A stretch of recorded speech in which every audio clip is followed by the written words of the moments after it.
अध्याय 5। प्रहलाद महाराज के गुणों की चर्चा हो रही थी।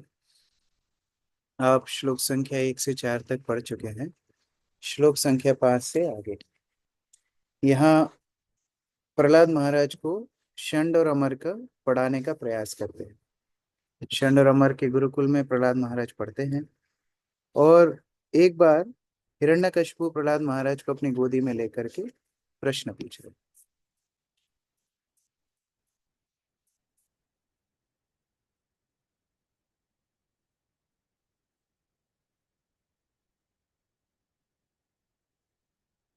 श्री प्रहलाद उवाच तत्साधु मन्ये सर्वर्यदेहिनां सदा समुद्विग्न धियाम सद्गृहात् हित्वात्मपातं गृहमन्धकूपं वनं गतो यत् हरिमाश्रयेत। तो प्रहलाद महाराज को हिरण्यकशिपु प्रश्न पूछते हैं कि अभी तक जो आपने पढ़ाई की है अपने गुरुजनों से, तो उसमें सबसे महत्वपूर्ण या सबसे उत्तम शिक्षा क्या प्राप्त की।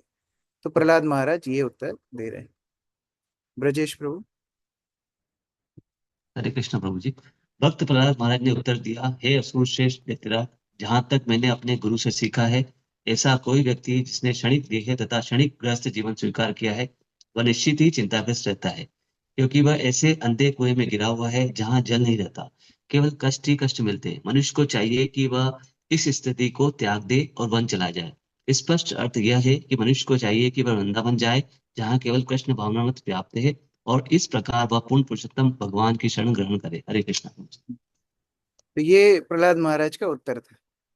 यहाँ प्रहलाद महाराज बता रहे हैं कि वास्तविक अगर आपको कुछ चीज जाननी है, सबसे उत्तम वस्तु कुछ जाननी है, तो क्या करना है, आपको भगवान का आश्रय लेना है। पिछले हमने कुछ श्लोकों में प्रहलाद महाराज के जब गुणों की चर्चा की थी, तो एक शब्द पढ़ा था कृष्ण गृह गृहेता, कि वो कृष्ण ग्रह से ग्रसित थे। यहाँ पर प्रहलाद महाराज हिरण्यकशिपु क्या बोल रहे हैं, असद ग्रहात, आप असद ग्रह से ग्रसित है। वो असद ग्रहात क्या है, असद ग्रहात है शारीरिक बुद्धि, देहात्म बुद्धि। और वो देहात्म बुद्धि होने के कारण शरीर से संबंधित जितनी वस्तुएं उसमें आपकी चेतना फंसी हुई है, जैसे परिवार, जैसे कि आपका घर, जैसे आपकी इंद्रिय तृप्ति। और जैसे ही आप उस इंद्रिय तृप्ति को छोड़ोगे, उस अंधकूप से बाहर निकलोगे, आपको भगवान हरि का आश्रय लेना चाहिए। तात्पर्य अर्चना माता जी।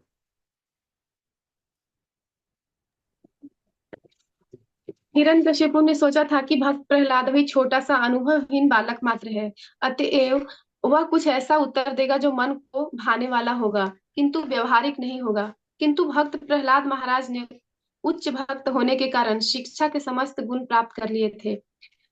यस्यास्ति भक्तिर्भगवत्या किंचन सर्वगुणैस्तत्र समासते सुरा हराव भक्तस्य कुतो महद्गुणा मनोरथेन रथेना सती धावतो वही। जिसकी भगवान श्री कृष्ण में अविचल भक्तिमयी श्रद्धा होती है, वह निरंतर भगवान श्री कृष्ण तथा देवताओं के समस्त सद्गुण प्रकट करता रहता है। किंतु जिसमें पूर्ण पुरुषोत्तम भगवान की भक्ति नहीं होती, उसमें सद्गुण नहीं पाए जाते, क्योंकि वह मानसिक कल्पनाओं के द्वारा भौतिक जगत में व्यस्त रहता है, जो श्री भगवान का बाह्य स्वरूप है। तथाकथित शिक्षित दार्शनिक तथा विज्ञानी जो केवल बौद्धिक स्तर को प्राप्त होते हैं, सत अर्थात शाश्वत तथा असत अर्थात क्षणिक में अंतर नहीं कर पाते। वैदिक आदेश है, असतो माँ ज्योतिर्गम। प्रत्येक व्यक्ति को चाहिए कि नश्वर स्तर को त्याग कर शाश्वत स्तर को प्राप्त करे। आत्मा शाश्वत है और शाश्वत आत्म विषयक कथाएं वास्तविक ज्ञान है। अन्यत्र कहा गया है, अपश्याताम आत्म तत्वम गृहेशु गृह मेधि नाम। जो देहात्म बुद्धि से जुड़े रहते हैं और जो भौतिक इंद्रिय सुख के स्तर पर गृहस्थ के रूप में जीवन से चिपके रहते हैं, वे शाश्वत आत्मा के कल्याण को नहीं देख सकते। भक्त प्रहलाद महाराज ने इसकी पुष्टि यह कहकर की कि मनुष्य यदि जीवन में सफलता की आकांक्षा करता है, तो उसे उचित स्रोत से तुरंत यह समझ लेना चाहिए कि उसका स्वार्थ किसमें है और आध्यात्मिक चेतना में वह अपने जीवन को किस प्रकार ढाले। मनुष्य को चाहिए कि वह अपने आप को भगवान श्री कृष्ण का अंश समझे और निश्चित आध्यात्मिक सफलता हेतु उनके चरण कमलों में पूर्णतया समर्पित हो ले। इस भौतिक जगत में प्रत्येक व्यक्ति देहात्म बुद्धि के कारण जन्म जन्मांतर तक कठिन जीवन संघर्ष करता रहता है।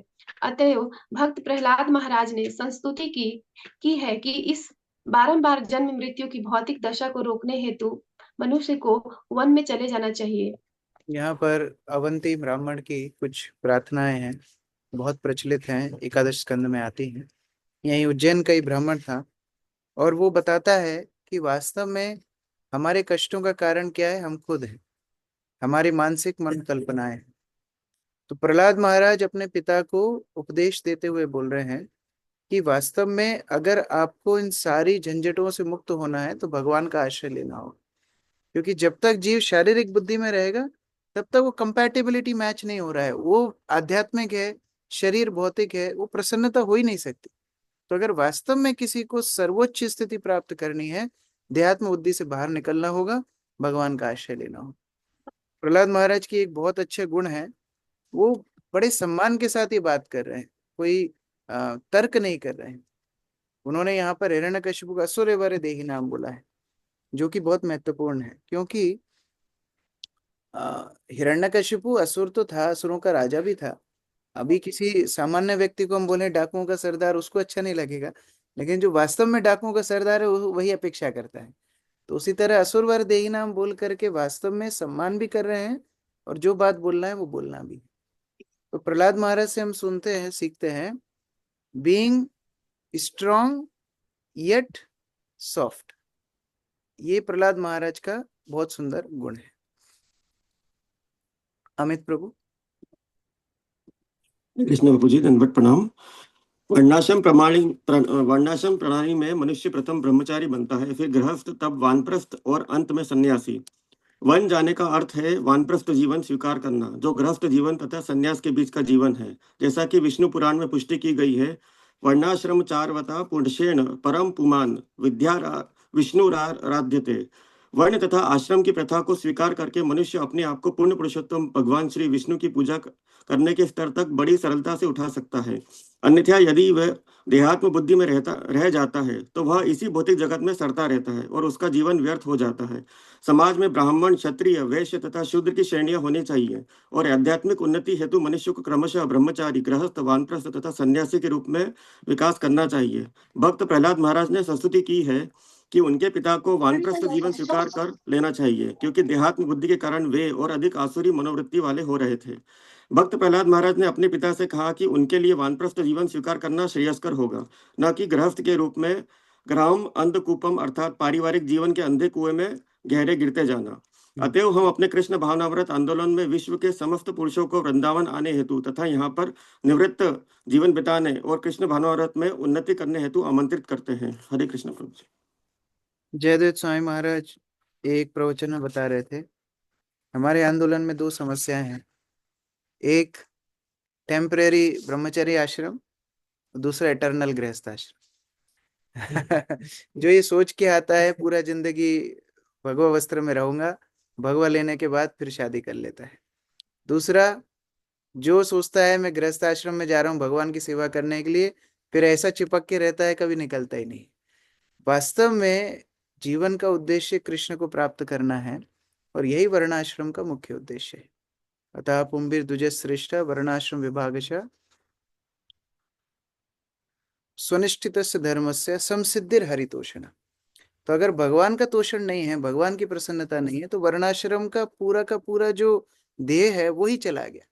और इसीलिए यहाँ पर हिरण्यकशिपु को प्रहलाद महाराज बोल रहे हैं, आपने तपस्या की, आपने इंद्रियों को संयमित किया, आपने देवताओं पे जय प्राप्त की, आपने कितना कुछ प्राप्त किया, लेकिन अब समय है घर छोड़ने का, अब समय है भगवान का आश्रय लेने का। अब आप भगवान का आश्रय लीजिए। हिरण्यकशिपु ने उतना गंभीरता से प्रहलाद महाराज की बात यहाँ पर नहीं ली। श्री नारद उवाच श्रुत्वा पुत्र गिरो दैत्या परपक्ष समाहिता जहास बुद्धिर्बालानां विद्यते पर बुद्धि भी। मणि माता जी। हरे कृष्ण प्रभु जी। नारद मुनि ने आगे कहा, जब प्रहलाद महाराज ने भक्तिमय आत्म साक्षात्कार के विषय में बतलाया और इस तरह अपने पिता के शत्रु पक्ष के प्रति अपनी स्वामी भक्ति दिखलाई, तो असुर राज हिरण्यकश्यपु ने प्रहलाद की बातें सुनकर हंसते हुए कहा, इस शत्रु की वाणी द्वारा बाल बुद्धि इस तरह बिगाड़ी जाती। तो हिरण्यकशिपु ने ज्यादा गंभीरता से प्रहलाद को लिया नहीं। बच्चे कुछ भी बोलते हैं, कभी भी बोलते हैं, तो कौन गंभीरता से लेता है? इतना छोटा सा बच्चा है, 5 साल का। ठीक है, बोल रहा है घर से चले जाओ, वैराग्य ले लो, भगवान हरि का आश्रय ले लो। तो उनको लगा हो सकता है कोई शत्रु ने कुछ सिखा दिया होगा, बच्चा वही बात बोल रहा है, तो उतना गंभीरता से लिया नहीं। तात्पर्य अरविंद प्रभु। तात्पर्य, हिरण्यकशिपु असुर होने के कारण भगवान श्री विष्णु तथा उनके भक्तों को हमेशा अपना शत्रु मानता था, इसलिए यहाँ पर परपक्ष शत्रु की ओर शब्द का प्रयोग हुआ है। हिरण्यकशिपु ने कभी भी भगवान श्री विष्णु या श्री कृष्ण की बातें नहीं मानी, प्रत्युत वह किसी भी वैष्णव की बुद्धि से क्रोधित हो उठता था। भगवान श्री कृष्ण कहते हैं, सर्वधर्मान परित्यज्य मामेकम शरणम व्रज, अन्य समस्त कर्तव्यों को त्याग कर मेरी शरण में आओ। किंतु हिरण्यकशिपु जैसे असुरों ने इससे कभी सहमति नहीं दिखलाई। अतएव भगवान श्री कृष्ण कहते हैं, न माम दुष्कृतिनो मूढ़ा प्रपद्यन्ते नराधमा माया अपहृत ज्ञाना आसुरम भावमाश्रिता। जो दुर्जन निपट अल्पज्ञ हैं, जो मनुष्यों में अधम हैं, जिनकी बुद्धि माया द्वारा हर ली गई है, और जो असुरों के नास्तिक भाव को धारण करने वाले हैं, वे मेरी शरण में नहीं आते। श्रीमद् भगवद गीता 7.15। हिरण्यकशिपु असुर भाव का प्रत्यक्ष प्रतिनिधित्व करता है। ऐसे लोग मूढ़ तथा नराधम होने के कारण कभी भी भगवान श्री विष्णु को परम पुरुष में रूप में स्वीकार नहीं करते और न उनकी शरण ग्रहण करते हैं। स्वाभाविक ही था कि हिरण्यकशिपु अपने पुत्र भक्त प्रहलाद पर अत्यधिक क्रुद्ध होता कि वे शत्रु पक्ष द्वारा प्रभावित हो रहे थे। अतएव उसने आदेश दे दिया कि उसके पुत्र के निवास स्थान में श्री नारद मुनि जैसे साधु पुरुषों को प्रविष्ट न होने दिया जाए, अन्यथा वैष्णव उपदेशों से भक्त प्रहलाद और अधिक बिगड़ जाएगा। हरे कृष्ण। भाषा से पता पड़ता है व्यक्ति किसकी संगति कर रहा है। व्यक्ति के विचार संगति से बनते हैं और विचारों से वाक्य बनते हैं, और विचार और वाक्य दोनों व्यक्ति के चरित्र को निर्धारित करते हैं। इसीलिए जो संगति व्यक्ति करता है वैसे गुण उसके अंदर आते जाते हैं। पिछले श्लोक में भी प्रभुपाद बता रहे हैं, यशास्ति भक्ति भगवती अकिंचना, किस तरह भगवान की भक्ति की संगति करेंगे तो सारे अच्छे गुण आएंगे, सद्गुण आएंगे, और असत संग करेंगे तो असत गुण आएंगे। हिरण्यकशिपु के अनुसार उसके शत्रु हैं नारद इत्यादि भक्तगण, और प्रहलाद की भाषा उनसे मिल रही है, क्योंकि भगवान के भक्त हमेशा भगवान की भक्ति का उपदेश करते हैं। तो क्योंकि उनकी भाषा उनसे मिल रही है, इसका मतलब कहीं ना कहीं वो नारद इत्यादि से संग कर रहा है। अब हिरण्यकशिपु को ये नहीं पता, ये तो एडमिशन के पहले ही हो गया जो होना था, अभी आश्रम में आने जाने वाली बात ही नहीं है। ये तो गर्भ में ही नारद मुनि ने सारे उपदेश दे दिए। आगे प्रहलाद महाराज से असुरगण के बच्चे पूछेंगे कि प्रहलाद, हम तो एक ही स्कूल में पढ़ते हैं, तो तुमने ये सब सिलेबस कहाँ कवर किया? प्रहलाद महाराज बताएं गर्भ में किया। तो लेकिन हिरण्यकशिपु उतना दूर तक नहीं सोच पाया। उसने सोचा शायद आश्रम में नारद इत्यादि भक्त लोग आते होंगे, तो उनका आना जाना बंद करो, और ये बालक जो है शत्रुओं की भाषा बोल रहा है, इसमें इसकी गलती नहीं है, इसको दोबारा से सिखाओ, ऐसा आदेश षण्डमर को दे रहा है। सम्यक विद्या रेतां बालो गुरु दे गेहे द्विजाति भी विष्णु पक्षै प्रतिच्छन्नैर ना भिद्येतास्य धीर्यथा। राजुल अनम्यूट कर लो। हिरण्यकशिपु ने अपने सहायकों को आदेश दिया, हे असुरों, इस बालक के गुरुकुल में जहाँ पर भी शिक्षा पाठ है, इसकी सुरक्षा का पूरा ध्यान रखो, जिससे इसकी बुद्धि छद्मवेश में घूमने वाले वैष्णवों द्वारा और अधिक प्रभावित ना हो पाए। तो कुछ सुना सुना तो लगता है। आजकल जब भी कोई भक्ति में आता है तो रिश्तेदार ऐसे ही बोलते हैं, इसको बचा करके रखो। किससे बचा करके रखो? भक्तों से बचा करके रखो, इसको भगवान से बचा करके रखो, इसको इस्कॉन से बचा करके रखो।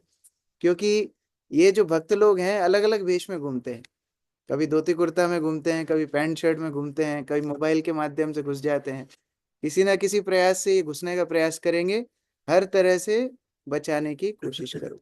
तो ये आसुरी भाव है जहां व्यक्ति दूसरे को भक्ति करने से रोकता है। और इसको पिछले श्लोक में बोला है परपक्षी। परपक्ष, परपक्ष मतलब अपोजिट पार्टी। तो जब कोई शास्त्रों का अध्ययन गहराई से करता है तो दो तरीके होते हैं शास्त्र पढ़ने के। एक्चुअली कई तरीके हैं। एक एक होता है सिंह की तरह। सिंह की तरह मतलब जैसे शेर आगे चलता है, बार बार पीछे मुड़ के शेर देखता है। तो श्लोक जैसे आपने आज एक श्लोक पढ़ा, तो आगे जब नेक्स्ट अगले दिन पढ़ेंगे तो एक बार पीछे रिकैप करेंगे, अच्छा पीछे मैंने क्या क्या पढ़ा। तो शास्त्र पढ़ने का एक तरीका है। अच्छा मैं 7वां श्लोक पढ़ रहा हूँ, अभी 6वें तक क्या पूरा हुआ। जैसे हम लोग भी भागवत प्रवेश जब रोज शुरू करते हैं तो हम एक दो लाइन जो अभी तक आपने यहाँ तक पढ़ा, ये सिंह गति से पढ़ने का तरीका है। एक बार पीछे मुड़ के देखा जाए। उसके दूसरी गति कौन सी है? गिद्ध गति। गिद्ध गति मतलब बर्ड व्यू। बर्ड व्यू क्या है? समरी। जैसे हर चैप्टर के पहले प्रभुपाद ने समरी दिया है, इस चैप्टर में भी 2 पेज की समरी है, ये बर्ड व्यू। तो एक बार समरी देखी जाती है, उसके बाद श्लोक दर श्लोक में जाया जाता है, इसको गिद्ध गति बोलते हैं। तीसरा है परपक्षी। परपक्षी मतलब आपने एक श्लोक पढ़ा, श्लोक पढ़ने के बाद अब जो बहुत बुद्धिमान है, जैसे जीव गोस्वामी ने ये किया है अपने संदर्भों में, वो क्या करते हैं, वो ये सोचते हैं मायावादी श्लोक को पढ़ेगा तो क्या सोच सकता है वो, तो उसके लिए पहले से मैं परपट में लिख देता हूं कि ये श्लोक मायावाद के अनुसार नहीं है। मानो बौद्ध इस श्लोक को पढ़ेगा तो कैसे पढ़ेगा, मानो कोई नास्तिक पढ़ेगा तो कैसे पढ़ेगा, ये कोई देवी देवता का पूजा उपासक पढ़ेगा तो कैसे पढ़ेगा। तो ये होता है परपक्षी के महत्व, मतलब परपक्षी के पक्ष से पढ़ना। तो यहाँ पर हिरण्यकशिपु बोल रहा है, ये जो भाषा बोल रहा है प्रहलाद, ये परपक्षी की है, मतलब मेरी अपोजिट पार्टी की भाषा है। इसीलिए आप ये प्रयास करो कि कोई भी परपक्षी इस गुरुकुल में प्रवेश ना कर पाए, कोई भी वैष्णव ना आ पाए। तात्पर्य श्याम गोविंद प्रभु। हमारे कृष्ण भावनामृत आंदोलन में मनुष्य को सामान्य कर्मी की भांति वेश धारण करने की कला का ज्ञान आवश्यक है, क्योंकि आसुरी साम्राज्य में प्रत्येक व्यक्ति वैष्णव उपदेशों के विरुद्ध रहता है। कृष्ण भावनामृत वर्तमान युग के असुरों को तनिक भी नहीं पाता। जो ही वे किसी को केसरिया वस्त्र धारण किए, गले में माला डाले तथा मस्तक पर तिलक लगाए देखते हैं कि वे तुरंत ही क्षुब्ध हो उठते हैं। वे वैष्णव को उपवास करने के लिए हरे कृष्ण कहकर उनकी आलोचना करते हैं, और कुछ लोग तो निष्ठा से हरे कृष्ण का जाप भी करते हैं। प्रत्येक अवस्था में चूंकि हरे कृष्ण परम है, चाहे कोई मजाक में कहे या निष्ठा पूर्वक कहे, फिर भी इसका प्रभाव पड़ेगा। वैष्णवगण जो प्रसन्न होते हैं जब असुर गण हरे कृष्ण कीर्तन करते हैं, क्योंकि इससे पता चलता है कि हरे कृष्ण आंदोलन की जड़ें गहरा रही है। वैष्णव को दंडित करने के लिए हिरण्यकशिपु जैसे बड़े बड़े असुर सदैव तत्पर रहते हैं, और ऐसी व्यवस्था करते हैं कि जिससे वैष्णव लोग ना तो अपनी पुस्तकें बेचने, ना ही कृष्ण भावनामृत का प्रचार करने आए। इस प्रकार हिरण्यकशिपु ने जो कुछ बहुत समय पहले किया था वही आज भी हो रहा है। यही भौतिकवादी जीवन शैली है। असुर या भौतिकवादी नहीं असुर या भौतिकवादी नहीं चाहते कि कृष्ण भावनामृत किस प्रकार उन्नति करे, और वे इसमें नाना प्रकार से विघ्न डालने का प्रयास करते रहते हैं। इतने पर भी कृष्ण भावनामृत के प्रचारकों को अपना वैष्णव वेश बनाकर या अन्य वेश में उपदेश देने के लिए आगे बढ़ते जाना चाहिए। चाणक्य पंडित का कहना है कि यदि ईमानदार व्यक्ति को किसी बहुत बड़े ठग से पाला पड़े तो यह आवश्यक है कि वह भी ठग बने, ठगने के उद्देश्य से नहीं अपितु अपने उपदेश कार्य को सफल बनाने के लिए। हरे कृष्ण।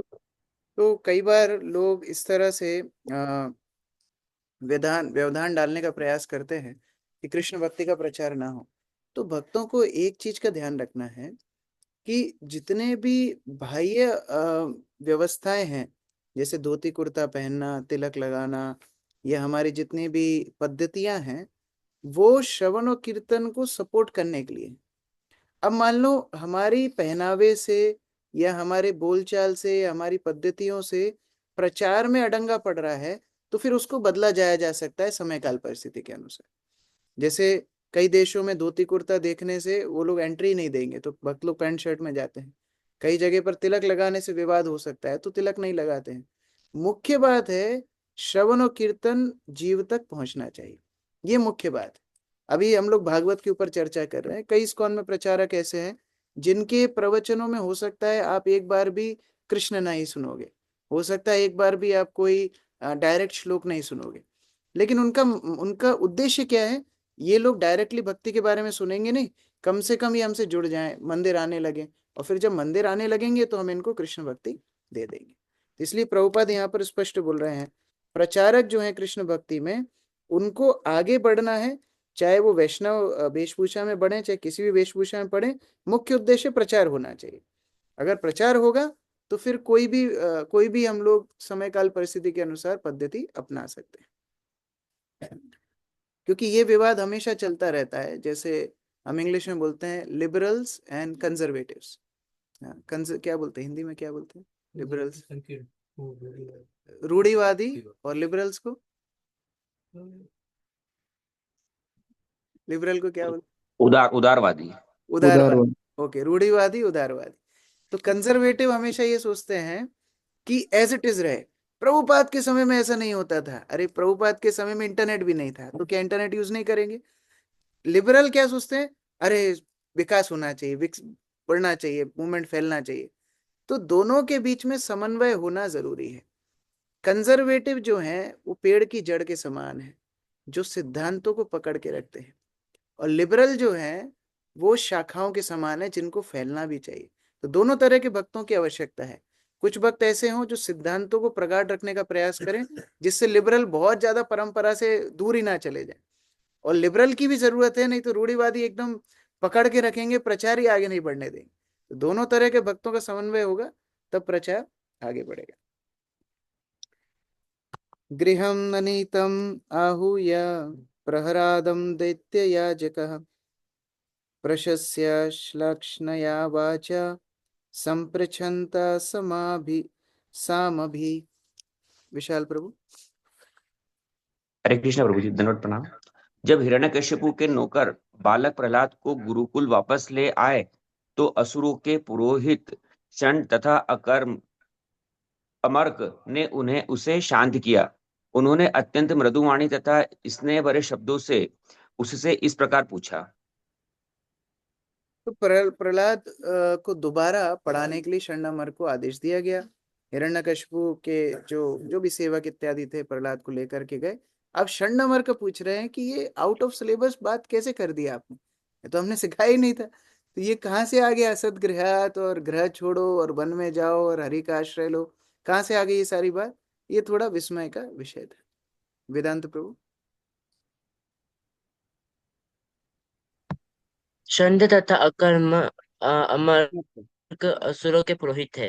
वे प्रहलाद महाराज से यह जानने के लिए उत्सुक थे कि वे कौन से वैष्णव है जो उसे कृष्ण भावनामृत का उपदेश देने आते हैं।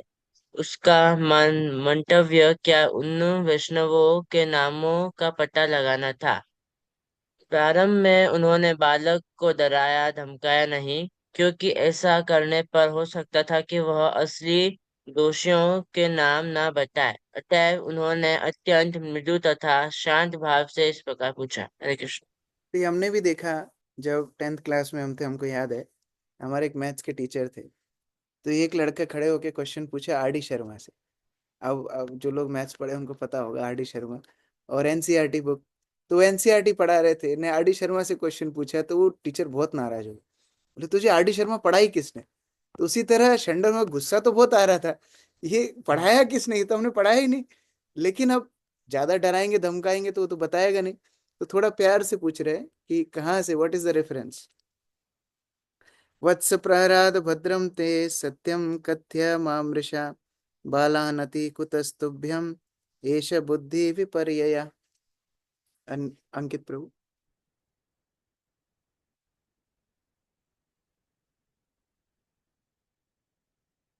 प्रभु जी मैं पढ़ूं? हाँ। हरे कृष्ण वृंदावन में प्रणाम। हे पुत्र प्रहलाद, तुम्हारा क्षेम तथा कल्याण हो। तुम झूठ मत बोलना। ये बालक जिन्हें तुम देख रहे हो वे तुम जैसे नहीं है, क्योंकि ये सब पथ भ्रष्ट जैसे नहीं बोलते। तुमने ये उपदेश कहाँ से सीखे? तुम्हारी बुद्धि इस तरह कैसे बिगड़ गई है? हरे कृष्ण। बोला ये देखो छोटे छोटे असुरों को देखो, ये छोटे छोटे लिटिल लिटिल डीमंस, ये लोग तो बढ़िया मारो काटो बढ़िया अच्छी अच्छी बातें करते हैं, तुम ये भक्ति की बातें कहाँ से सीख गए? तुम्हारी तरह इनकी बुद्धि नष्ट नहीं है, तो ये कहाँ से सीख कर के आए? इस तरह प्रश्न पूछ रहे हैं। वंदना माता जी। हरे कृष्णा। प्रहलाद महाराज अभी बालक ही थे, अतएव उनके अध्यापकों ने सोचा कि यदि इस प्रकार इस बालक को फुसला सके तो तुरंत सच देगा और यह रहस्य प्रकट कर देगा कि किस प्रकार वैष्णवजन आकर उसे भक्ति का पाठ पढ़ा जाते हैं। निस्संदेह यह विस्मयजनक था कि उसी पाठशाला के अन्य देते बालक बिगड़े नहीं थे, केवल प्रहलाद महाराज ही वैष्णवों के उपदेश से बिगड़े थे।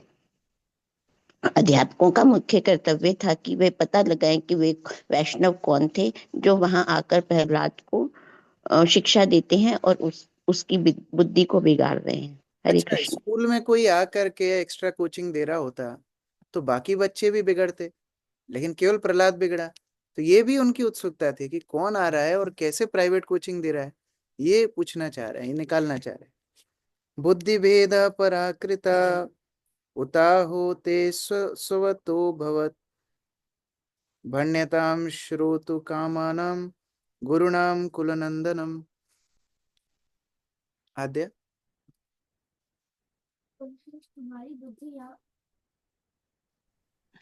हे कुलश्रेष्ठ, तुम्हारी बुद्धि का यह विकार अपने आप आया है या शत्रुओं द्वारा लाया गया है?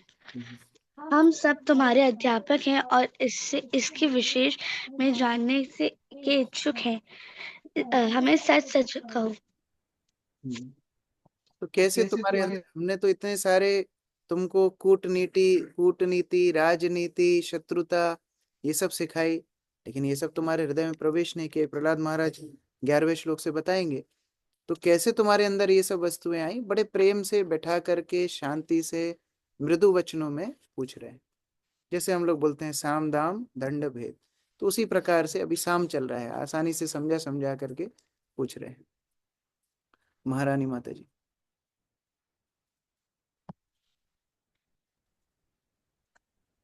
भक्त भक्त प्रहलाद महाराज की शिक्षा कर आश्चर्यचकित थे कि इतना छोटा बालक किस प्रकार ऐसे उच्च वैष्णव दर्शन की बातें कर सकता है। अतएव उन वैष्णव के विषय में उन्होंने जानना चाहा जो चोरी चोरी उन्हें शिक्षा दे रहे थे, जिससे वे वैष्णव बंदी बनाए जा सके और भक्त प्रहलाद के पिता हिरण्यकशिपु के समक्ष मार दिए जाए। तो अभी आगे प्रहलाद महाराज अपने तथा कथित गुरुजनों को, जो कि गुरुकुल के टीचर थे, प्रभुपाद ने वैसे दूसरे तीसरे श्लोक में स्पष्ट कर दिया कि वो गुरु नहीं है, क्योंकि नियम के अनुसार तो नास्तिक असुरों को शिक्षा देना ब्राह्मणों का काम ही नहीं है। तो भी फिर भी वो पुरोहित बने, गुरु बने, अर्थात वो केवल धन के लोभ में, ऐश्वर्य के लोभ में गुरु बने। लेकिन फिर भी जो भी हो, अपने टीचर्स को प्रहलाद महाराज अब बताएंगे कि कैसे उनकी चेतना शुद्ध है, उनके मन में शत्रु और मित्र का भाव ही नहीं है, उनके अंदर किसी के प्रति द्वेष नहीं है, और कैसे भगवान का आश्रय लेना सर्वश्रेष्ठ है। आगे हम लोग कल से पाठ करेंगे। अभी मंदिर में बहुत सारे विशेष कार्यक्रम होने वाले हैं, जैसे कि ऑल इंडिया जो यूथ लीडर्स हैं वो लोग उज्जैन में आ रहे हैं। कल से आना शुरू हो जाएंगे 24 तारीख से। 25, 26, 27 3 दिन उन लोगों की मीटिंग यहाँ चलेगी। लगभग 170 यूथ प्रीचर्स आ रहे हैं। और ये लेवल 3 इस्कॉन में बहुत अलग अलग टर्मिनोलॉजीज है। L1 प्रीचर मतलब जो अभी नया नया प्रचारक बना है। L2 मतलब जिसके अंडर कुछ प्रचारक प्रचार कर रहे हैं। L3 प्रीचर मतलब जिनके अंदर बहुत सारे प्रोजेक्ट्स चल रहे हैं, और L3 प्रीचर बोलते हैं। तो ये जो 160 170 आ रहे हैं, ये L3 प्रीचर्स आ रहे हैं। मतलब इनके अंदर बहुत सारे अलग अलग यूथ प्रीचिंग के प्रोजेक्ट्स भारत में चल रहे हैं। जैसे सुंदर गोपाल प्रभु दिल्ली में बहुत सारे युवाओं को, हजारों ने वर्ल्ड रिकॉर्ड भी बनाया था अभी, maximum youth gathering in one place for spiritual cause. फिर राधे श्याम प्रभु, गौरांग प्रभु, भक्ति पद्म, सौरभ महाराज, इस तरह बहुत सारे यूथ प्रचारक आ रहे हैं पूरे भारतवर्ष से। तो 25, 26, 27 3 दिन मंदिर में आप लोग इनके संघ का लाभ उठा सकते हैं। उसके साथ साथ आज अभी गौरांग प्रभु आने वाले हैं, दोपहर तक आ जाएंगे। 1 बजे संडे फीस्ट क्लास देंगे, शाम को आज 7 बजे भी कांग्रेगेशन क्लास देंगे। तो आज सुबह शाम आप लोगों को मंदिर में कार्यक्रम अटेंड करना चाहिए, और भी लोगों को आप साथ में ला सकते हैं। कल सुबह भागवतम क्लास गौरांग प्रभु देंगे और कल शाम को भी क्लास देंगे मंदिर में। तो मतलब 2 दिन सुबह शाम गौरांग प्रभु क्लास देंगे। परसों 25 तारीख से राधे श्याम प्रभु के कार्यक्रम है सुबह शाम, 25, 26, 27। तो कम से कम अभी से लेके 5-6 दिन सुबह शाम कार्यक्रम मंदिर में मोटा मोटी है। तो आप लोग उस तरह अपना शेड्यूल एडजस्ट करना, क्योंकि ये बार बार इस तरह एसोसिएशन नहीं मिलता हमको, 3-4 महीने में एक बार कभी मिलता है। So please try to attend all the programmes. और जितना शेड्यूल ग्रुप्स में शेयर करा है उसको अच्छे से आप नोट कर लीजिए। और भी आपके परिचित लोग हैं उनको भी आप ला सकते हैं। हरे कृष्ण। ग्रंथराज श्रीमद् भागवतम की जय, श्री प्रभुपाद की जय। किसी का प्रश्न है? हरे कृष्ण प्रभु जी। राजेश प्रणाम प्रभु जी। ये जो क्लास होगी अभी उज्जैन में आज और 2-3 दिन, तो उसकी क्या ऑनलाइन क्लास होगी प्रभु जी? हाँ, ऑनलाइन तो होगा, लेकिन ऑफलाइन आए तो ज्यादा अच्छा है। ठीक है प्रभु जी। हंसराज प्रभु। हरे कृष्णा प्रभु जी, धन्यवाद उज्जैन प्रणाम। उज्जैन वालों प्रभु के उज्जैन वालों के नंबर हमने मीडिया में दे दिए हैं।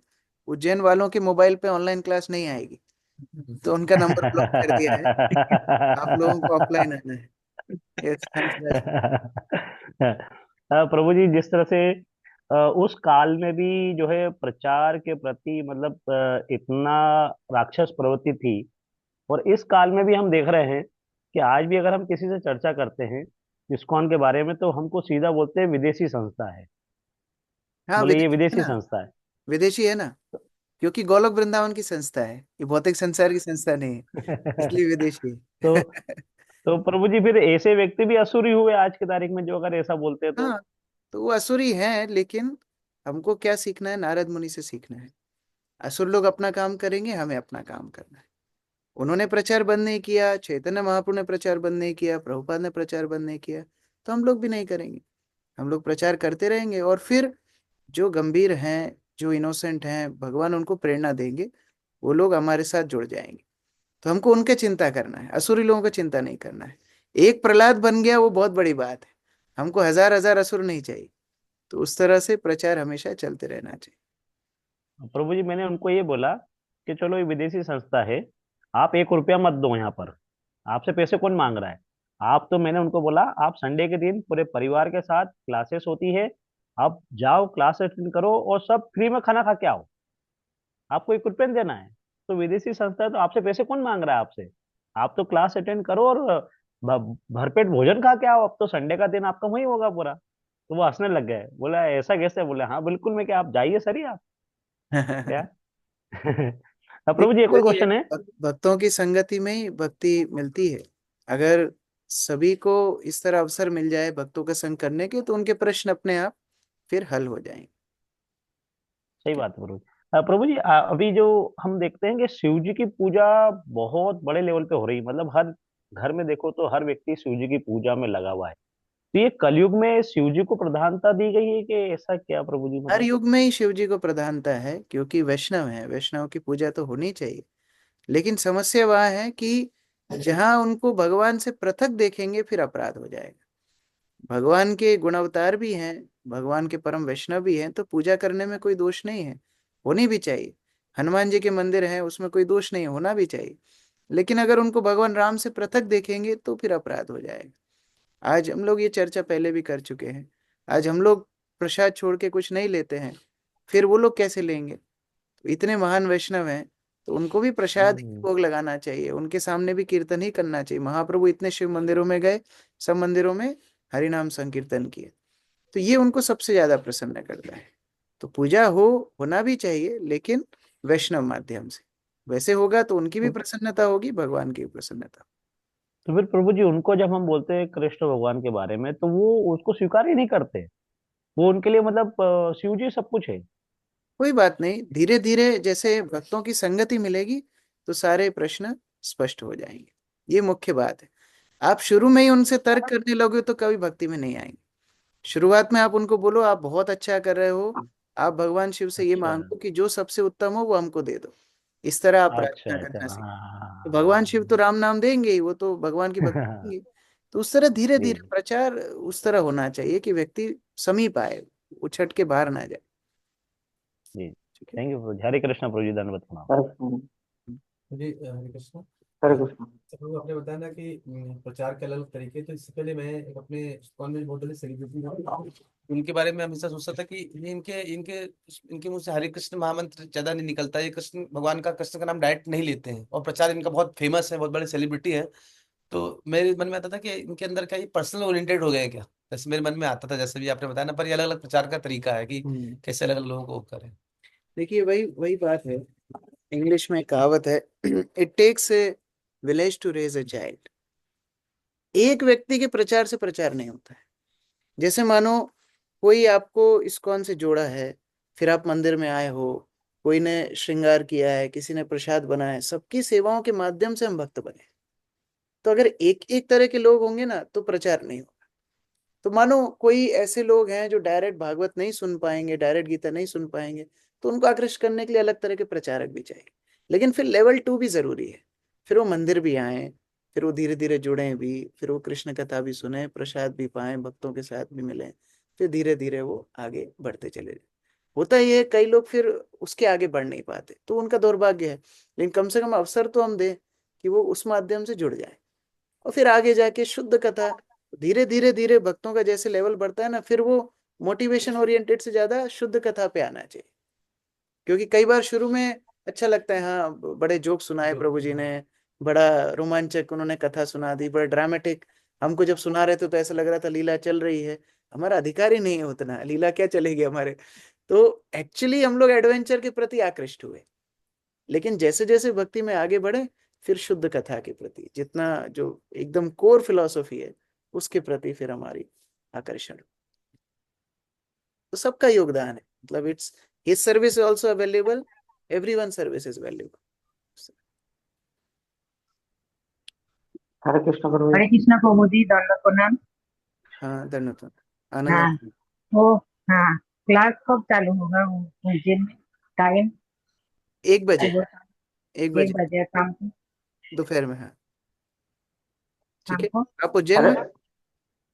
नहीं, मैं यहाँ सूरत में हूँ। अच्छा ठीक है, आपको लिंक भेज देंगे। हाँ, और ये शाम को? शाम को 7 बजे, 7:30 बजे, हाँ संध्या आरती के बाद। ठीक, हाँ ठीक है, हरे थैंक यू। हरे कृष्ण हरे प्रभु कृष्ण जी। प्रभु जी। हाँ जगदानंद प्रभु। प्रभु जी राधेश्याम प्रभु, पुणे वाले की क्लास कब है? आप ग्रुप में है, शेड्यूल शेयर किया है, 25 तारीख से उनके प्रोग्राम है, सुबह शाम 3 दिन। तो मंदिर हाल में होगा ना? हाँ मंदिर हाल में, मंदिर हाल में होगा। हाँ मंदिर में 25 तारीख से सुबह शाम। ओके, हरे कृष्ण। ठीक है प्रभु जी। प्रभुपाद की जय। प्रभु जी